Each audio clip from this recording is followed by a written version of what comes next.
Hi guys, आज मैं आपको क्लास 10 का चैप्टर 8 का क्वेश्चन नंबर 6 कराऊंगा। तो पहला क्वेश्चन पढ़ लेते हैं। क्वेश्चन क्या है? If angle A and B are acute angle such that cos A equal to में cos B, then show that angle A equal to angle B। कहने का मतलब ये है, आपको गिवन दे रखा है कि एंगल A और एंगल B वो एक्यूट एंगल है, मतलब लेस देन 90 से छोटे। और साथ में एक और चीज गिवन है आपको कि जो cos A है वो आपका cos B के बराबर है। ठीक है, और आपको क्या करना है, इसमें शो दैट करना है। क्या शो करना है? कि A आपका B के बराबर है। ठीक है, तो कैसे करना है इस क्वेश्चन को? पहले लिख लेते हैं अपन इसमें गिवन। गिवन क्या है आपका? Angle A and angle B are acute angle. Angle A and angle B are acute angle. Hindi में बोलते हैं इसे न्यून कोण। तो हिंदी में क्या लिखेंगे? एंगल ए और एंगल बी न्यून कोण है। ठीक है, न्यून कोण क्या होता है? जो 90 डिग्री से कम हो। और साथ में आपको दे रखा है cos A इक्वल टू में cos B। और आपको शो दैट क्या करना है? शो दैट को हिंदी में कहा जाता है दर्शाना है। तो शो दैट करना है कि आपका जो एंगल ए होगा वो एंगल बी के बराबर होगा। तो गाइस, आपको पता है सारे क्वेश्चन में क्या करना है, इनमें राइट एंगल ट्रायंगल बनाना है। ठीक है, तो आप क्या करो, इसमें पहले राइट एंगल ट्रायंगल बना दो। इसमें आप इस क्वेश्चन के लिए ये आपका राइट एंगल ट्रायंगल बन गया 90 डिग्री। अब गाइस, आपको पता है कि एंगल ए और एंगल बी आपका कितना है? एक्यूट है। एक्यूट का मतलब 90 से छोटे। तो इतना तो क्लियर है कि जो ए और बी होगा वो यहां नहीं होगा। क्यों? क्योंकि 90 छोटा है और ये 90 का होता है। तो अगर ए और बी 90 नहीं है तो यहाँ पे क्या होगा हमारा? सी। ठीक है, क्योंकि सी आपका 90 हो सकता है। क्योंकि किसने बोला है? एंगल ए और एंगल बी आपके एक्यूट है, मतलब 90 छोटा है। तो बचा क्या आपका? सी। तो आप सी यहां दे दो और ए को आप यहां कर दो और बी को आप यहां कर दो। क्यों? क्योंकि ये आपके 90 से छोटे ही हैं आपके। ठीक है, अब इसके बाद आपका जो गिवन पार्ट है आप उसकी हेल्प से इस क्वेश्चन को करोगे। कैसे? आपको गिवन क्या दे रखा है? पहले cos A दे रखा है। cos A का फॉर्मूला आप यूज करो B/H। ठीक है, अब इस क्वेश्चन में आप एक चीज नोटिस करो, आपका थीटा क्या है? A। ये आपका थीटा हो गया। ठीक है, अगर ये थीटा हो गया तो देखो गाइस, इस ड्रॉ के अंदर एक चीज फिक्स होती है। क्या? इसका H, हाइपोटेनस कर्ण। और अगर यहां आपका थीटा बना है तो इसके सामने वाली जो साइड होगी, अपोजिट साइड, अपोजिट में इसकी बनती है P। अपोजिट में P बनती है। और अगर ये ऊपर बना है तो इसका बेस कहां होगा? ऊपर होगा। सिंपल सा कॉन्सेप्ट होता है। अगर थीटा ऊपर बना है तो बेस ऊपर बनेगा, अगर थीटा नीचे बना है तो बेस नीचे बनेगा। ठीक है, तो ये H हो गया। और थीटा ऊपर बना है तो बेस भी कहां होगा? ऊपर। और फिर सामने वाली साइड कौन सी जाएगी आपकी? P। थीटा के अपोजिट में आपके हमेशा क्या बनता है? P बनता है। ठीक है, P मतलब परपेंडिकुलर। परपेंडिकुलर बेस हाइपोटेनियस, कर्ण, लंब, आधार। अब आपको B अपॉन में H के लिए लिखनी है। तो बेस आपको पता है, बेस क्या है आपका? AC। H पता है आपको क्या है आपका? AB। ठीक है, अब आप दूसरी वैल्यू ले लो। वो क्या है आपका? cos B। फॉर्मूला वही रहेगा B/H, बट आपकी ये चीज अब चेंज हो जाएंगी। ठीक है, ये P और ये B। क्यों? क्योंकि आपका थीटा कहां है? आपका B पर है। तो सिंपल है, जहां आपका थीटा होगा उसके अपोजिट में आपका क्या बनता है? P। और अगर थीटा नीचे बना है तो बेस भी कहां होगा? नीचे होगा। ठीक है, थीटा के अपोजिट में बनता है P, और अगर थीटा नीचे बना है तो बेस कहां होगा? नीचे। और ये हमारा फिक्स है H। तो हमारा बेस क्या है इसमें? बेस हमारा BC और H क्या है हमारा? AB। ओके गाइस, अब आपको क्या करना है? आपको देखो cos A cos B के इक्वल आपको पता था पहले से ही। आपको ये गिवन था कि cos A cos B के इक्वल है, ये हमें गिवन है पहले से ही। ठीक है, ये हमने लिख रखा है। अब इनकी वैल्यूज क्या है? cos A की वैल्यू हमारी AC अपॉन में AB, और cos B की वैल्यू क्या है हमारी? BC अपॉन में AB।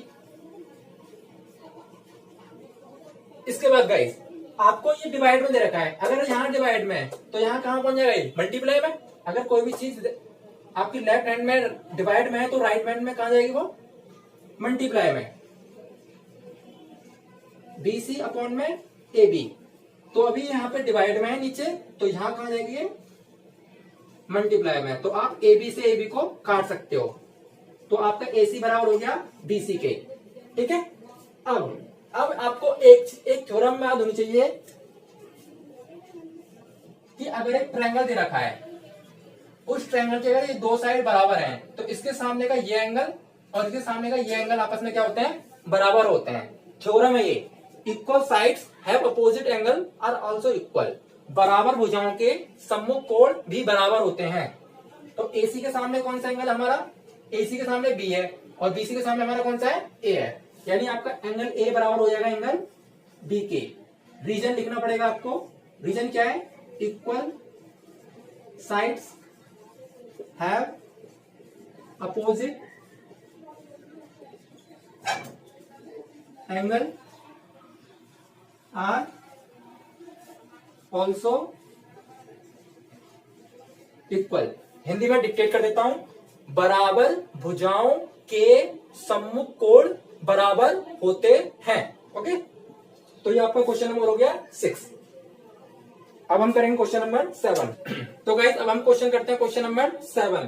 तो आपको देखो इसमें कॉट थीटा की वैल्यू दे रखी है और साथ में आपको क्या करना है, इसकी वैल्यू फाइंड करनी है। ठीक है, इनका मान निकालना है। ठीक है, आपको ये फॉर्म दे रखी है, आपको इसकी वैल्यू निकालनी है और आपको कॉट स्क्वायर थीटा की वैल्यू निकालनी है। तो गाइस देखो सिंपल है, सबसे पहले आपको पहले गिवन लिखना है।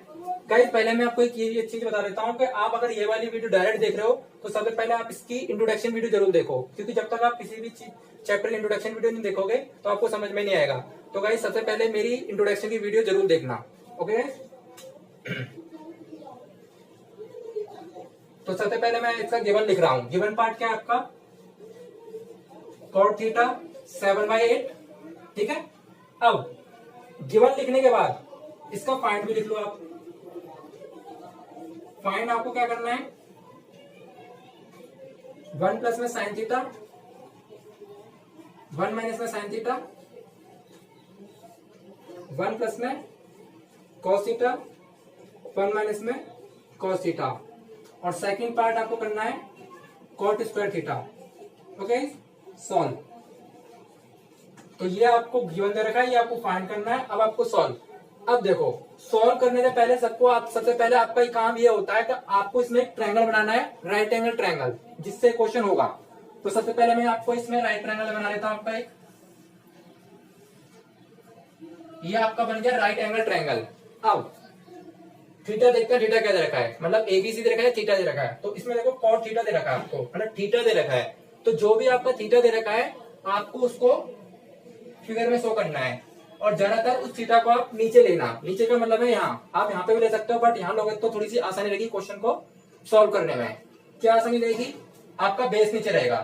अब अगर थीटा आपने यहाँ ले लिया तो आपका बेस ये हो जाता है, और इसके सामने वाला H और थीटा के सामने वाला P। ठीक है, 90 डिग्री के सामने वाला H हो जाता है, थीटा के सामने वाला P होता है, और नीचे वाला बचा क्या आपका B। अब आप इसकी नेमिंग कर सकते हो ABC, कुछ भी कर सकते हो, PQR भी कर सकते हो, ABC कर ली मैंने। अब इसके बाद आपको गिवन क्या दे रखा है, कॉट थीटा 7/8।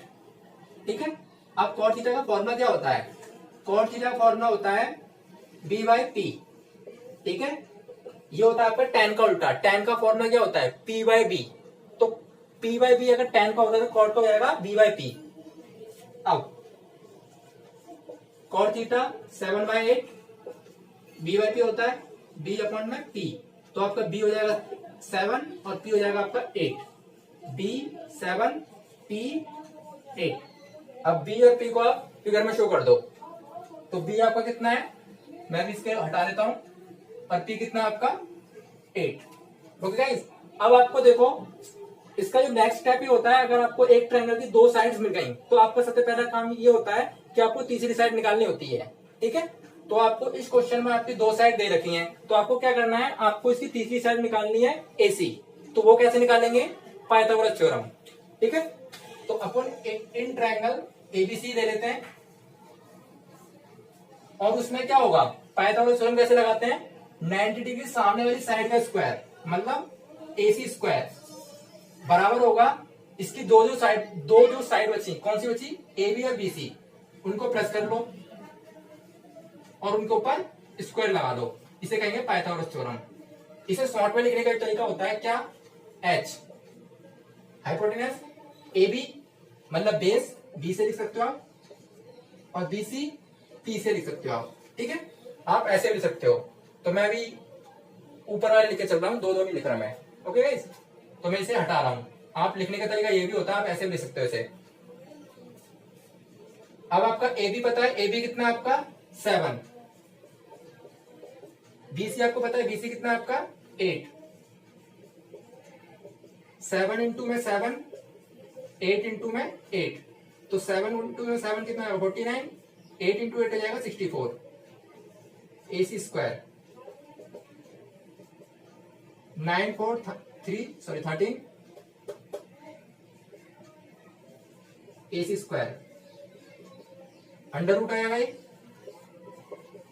अब AC अंडर रूट में 113 है, तो इसको आप बाहर नहीं निकाल सकते क्योंकि इसके फैक्टर नहीं बन सकते। ओके गाइस, तो आपका AC बोले तो H आपका कितना आ गया, अंडर रूट में 113। ओके, अब क्या करना है, अब देखो आपको ट्रायंगल की सारी साइड्स मिल चुकी हैं। अब सिंपल आप ये देखो पहले पार्ट में आपको क्या क्या निकालना है। पहले पार्ट में आपका साइन और कॉस की वैल्यू दे रखी है। ठीक है, साइन और कॉस के अलावा कोई चीज नहीं है इसके अलावा, तो आपको केवल क्या करना है, इसमें साइन कॉस की वैल्यू निकालनी है। तो आप क्या करो, sine theta P by H होता है और cos theta B by H होता है।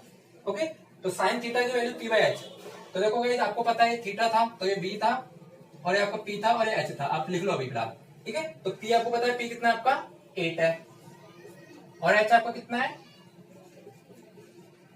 बी आपको पता है कितना है, बी आपका है 7 और एच कितना है आपका 113। ओके, अब आपको क्या करना है, साइन की और कॉस की वैल्यू आपको इसकी जगह पे रख देनी है। ठीक है, मैं पहले इसको थोड़ा हटा देता हूं, फिर करते हैं। ठीक है, स्पेस नहीं है।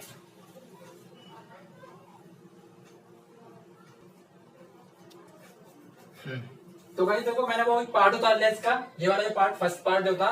ठीक है, और मेरे को इसकी वैल्यू भी पता है।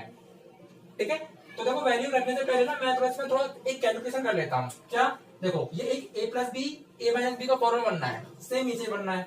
तो पहले आप इसे सॉल्व कर लो और यहाँ पे इसको फॉर्मूला दिखा देना, क्या कौन सा फॉर्मूला लगाए हो, ए प्लस बी ए माइनस बी, ए स्क्वायर माइनस में बी स्क्वायर, तो ये हो जाएगा आपका 1 का स्क्वायर साइन स्क्वायर थीटा, नीचे क्या जाएगा आपका 1 square cos square theta. Okay, अब इस स्टेप पे आप वैल्यूज रख सकते हो। साइन थीटा की वैल्यू हमने निकाल रखी है पहले से ही, तो 1 का स्क्वायर तो 1 रहेगा और साइन की वैल्यू कितनी है आपकी 8 अपॉन में अंडर रूट 113, कॉस की वैल्यू आपने निकाल रखी है। ठीक है, अब इसके बाद जो नेक्स्ट स्टेप है वो क्या आपका, 1 का तो 1 ही रहेगा, 8 का स्क्वायर कितना हो जाएगा 64, स्क्वायर से रूट कट जाता है तो बचेगा कितना 113, सेम इसमें 1, 7 का स्क्वायर हो जाएगा 49 और स्क्वायर से अंडर रूट कट गया तो कितना बचा 113। इसके बाद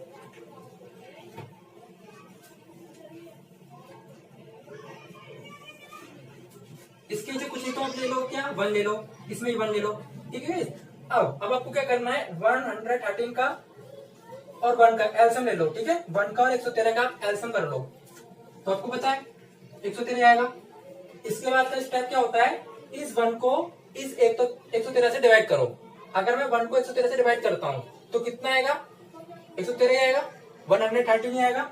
और फिर ऊपर नंबर से क्या करते हैं मल्टीप्लाई, तो 1 से मल्टीप्लाई करेंगे तो आपका 113 ही आएगा। इसके बाद इस नंबर को इस 113 से क्या करेंगे डिवाइड, तो 113 के टेबल में 113 कितनी बार में आएगा 1 बार में, अब 1 को हम ऊपर वाले नंबर से क्या करते हैं, मल्टीप्लाई। तो 1 को अगर मैं 64 से मल्टीप्लाई करूंगा तो 64 ही आएगा। सेम होगा नीचे, ठीक है। एक ट्रिक भी है इसको करने की, जब एक नीचे 1 होता है, एक नीचे नंबर होता है, तो ट्रिक क्या आपकी, देखो सिंपल है। 113 और 1 का एलसीएम,